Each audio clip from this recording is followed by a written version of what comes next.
Olá, eu sou o Luiz de Oliveira e está começando mais um WTN Saúde. O tema hoje é Medicina do Esporte. Nós convidamos o Dr. Rodrigo Cass, que é ortopedista especializado em Medicina do Esporte, pesquisador na Universidade de Pittsburgh, na Pensilvânia. Tudo bem? Tudo bem, como vai? Prazer tê-lo aqui. Prazer é todo meu. Me explica o que é Medicina do Esporte. Essa especialidade é nova. Bom, Luiz, é muito interessante, na verdade é uma especialidade nova, mas, no entanto, os ortopedistas já vêm entrando nessa área do esporte há muitos anos. Eu, como ortopedista especializado em medicina do esporte, me sinto muito à vontade de falar nessa nova área da medicina, que é uma área multidisciplinar, que é fundamental que conheçamos a especialidade não só como o ortopedista que trata o atleta que caiu, que torceu o tornozelo, mas sim uma avaliação do atleta como um todo, tanto na parte cardiopulmonar, como na parte nutricional, avaliação psicológica, avaliação ortopédica, obviamente. Claro. Então, o especialista em medicina do esporte ele deve saber de todas essas áreas e saber, na realidade, triar para todas essas áreas. Em relação à ortopedia, então, especialmente, quais são as lesões mais acometidas no esporte? Quais são as lesões mais comuns de ocorrer? Muito bem. As lesões mais comuns que eu pego no consultório e as lesões mais comuns dos atletas, não só aqueles atletas profissionais, mas também os atletas recreacionais, são as lesões dos ombros, as lesões dos joelhos e tornozelos principalmente. Obviamente, podem ocorrer lesões também na coluna, pés, mãos, mas as mais comuns são essas, principalmente. Vamos falar sobre joelho, especificamente do joelho. Quais são as lesões mais acometidas no joelho? A articulação do joelho, como nós sabemos, nós somos bípedes e a nossa carga vai, ao invés dos quadrúpedes, vai bastante para as articulações de carga, quadril, joelho e tornozelo. Certo. E o joelho é uma articulação muito interessante, que ela é uma articulação que sofre uma carga, às vezes até 3, 4, 5 vezes o peso do nosso esporte. As estruturas mais acometidas são os ligamentos, a cartilagem, os músculos e meniscos, principalmente. Certo. Como ocorrem essas lesões, hein? Essas lesões podem ocorrer de todas as formas, tanto de um contato direto, quanto de um trauma torsional. O atleta sozinho faz algum movimento torsional ou rotacional do corpo e faz essa lesão no joelho, ou uma lesão de sobrecarga, também muito comum hoje em dia nas academias, pelo uso excessivo, às vezes, de alguns aparelhos. As contusões diretas também, da patela? Também, sim, certo. Com certeza. Como ocorre? Quais são as lesões? Então, lesão do menisco, as lesões dos ligamentos? Isso. E as tendinites? As tendinites, com certeza. Tá? Nós somos o país do futebol, então, no Brasil, principalmente, o futebol nos traz um grande número de lesões, principalmente as contusões musculares direto, mas os traumas torsionais são muito comuns. Teve até a gente exemplificando aqui, uma lesão, às vezes, traumas muito simples, em aterrissagens de atletas e que faz um trauma rotacional sobre o próprio eixo do joelho e fazendo alguma lesão ou do menisco em geral ou do ligamento cruzado anterior. Os atletas de fim de semana se acometem das mesmas lesões que os atletas profissionais, né? Sem dúvida, mas na realidade eles têm uma susceptibilidade maior ainda. Certo. Obviamente, esses atletas recreacionais não são treinados da mesma forma que os atletas profissionais. Eles não têm uma capacidade proprioceptiva, que nós chamamos, que é a capacidade de proteção do próprio corpo, Entendi. de equilíbrio, reflexo, tudo isso, capacidade muscular, da mesma forma que os recreacionais. Mas eu acho que a nossa tendência é que nós mudemos isso da forma de uma avaliação pré-participação física. Entendi. Na realidade, no diagnóstico precoce de algumas lesões e na orientação, tanto com os fisioterapeutas quanto com os professores de educação física, como fazer o gesto esportivo da forma correta. Falando em diagnóstico, qual é a melhor maneira de se dar um diagnóstico de uma lesão no joelho? Como tudo na medicina, o melhor diagnóstico é o clínico, tá? Certo. Então, escutar o paciente, na realidade, a história do paciente é fundamental, como foi esse trauma, qual esporte que ele estava fazendo, qual o movimento que ele estava fazendo, o exame físico, a palpação do joelho, se o joelho está edemaciado, por exemplo, vou exemplificar, em 80% das lesões de ligamento cruzado, lesão típica que aconteceu com Obina, jogador do Flamengo, que acometeu o Nilmar mais recentemente, certo, que foram submetidos à reconstrução do ligamento. Essas lesões, em 80% pelo menos, elas já geram um edema logo de cara, que é uma hemartrose, um derrame de sangue dentro da articulação. Então, nós estarmos atentos para isso, já começamos a fazer o nosso diagnóstico.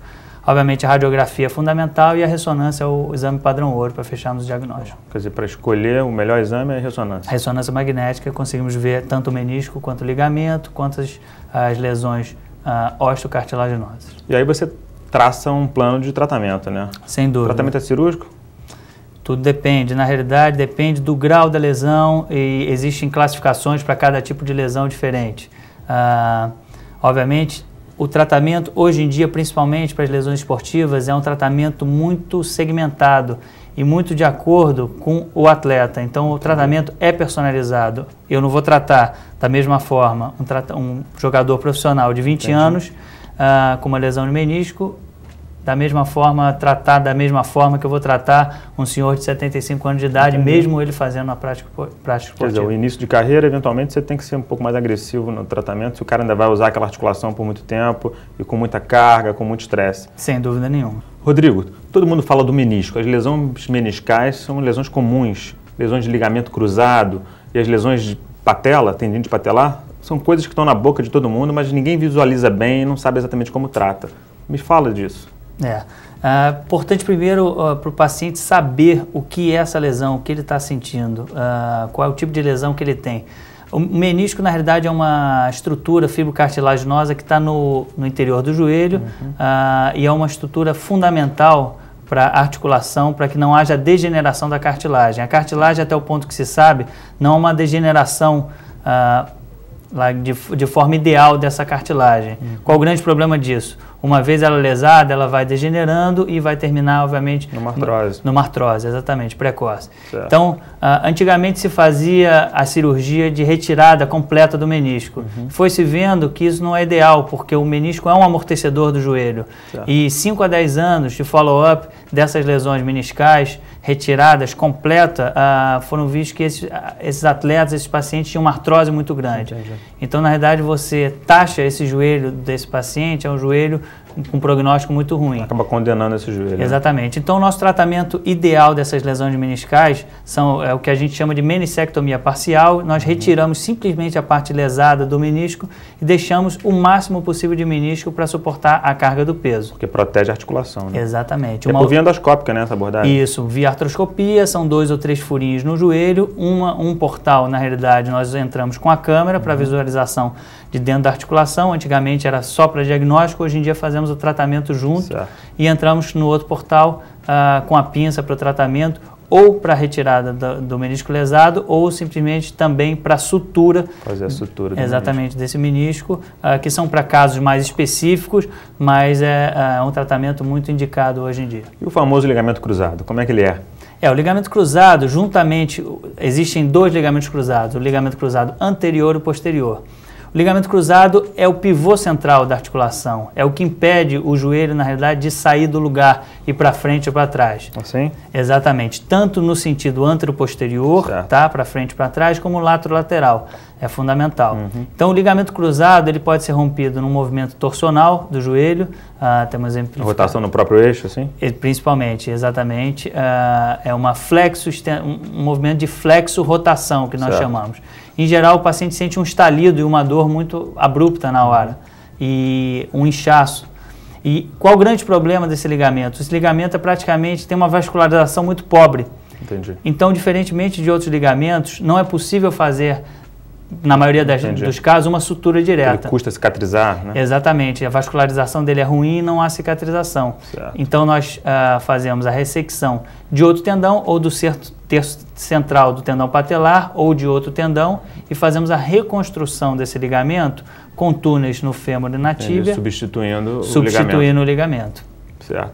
Bom, e a tendinite patelar? A tendinite patelar, em geral, ela é causada por lesões de sobrecarga. Em geral, ela é chamada de jumper's knee nos Estados Unidos, ou joelho do saltador, que é muito comum em atletas de voleibol, de basquete e, em geral, acomete o terço distal da patela. É uma lesão de sobrecarga, em geral ela responde muito bem à fisioterapia. Quando não responde à fisioterapia, existem outros métodos de tratamento, como a cirurgia, e hoje em dia o que eu tenho utilizado no consultório é um novo tipo de tratamento chamado terapia de onda de choque, que é uma analogia à litotripsia. Externa, né, por ondas de choque. Exatamente. Que na realidade são ondas acústicas que penetram nessa área, que tem a capacidade da retirada dessas calcificações e também um efeito da formação de novos vasos, um efeito biológico anti-inflamatório local. É o mesmo mecanismo, né? A onda se propaga pelo meio com a densidade semelhante, quando Exato. reverbera numa situação mais sólida, né?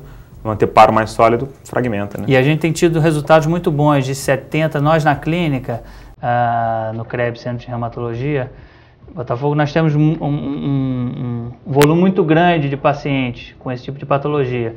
E a gente está com uma experiência de 70% a 80% de bons resultados. Eu, como cirurgião, tenho evitado cirurgia em alguns desses casos. Porque é minimamente invasivo, né? Não precisa cortar ninguém. Com certeza, e eu acho que é um método válido hoje em dia. Olha, fantástico.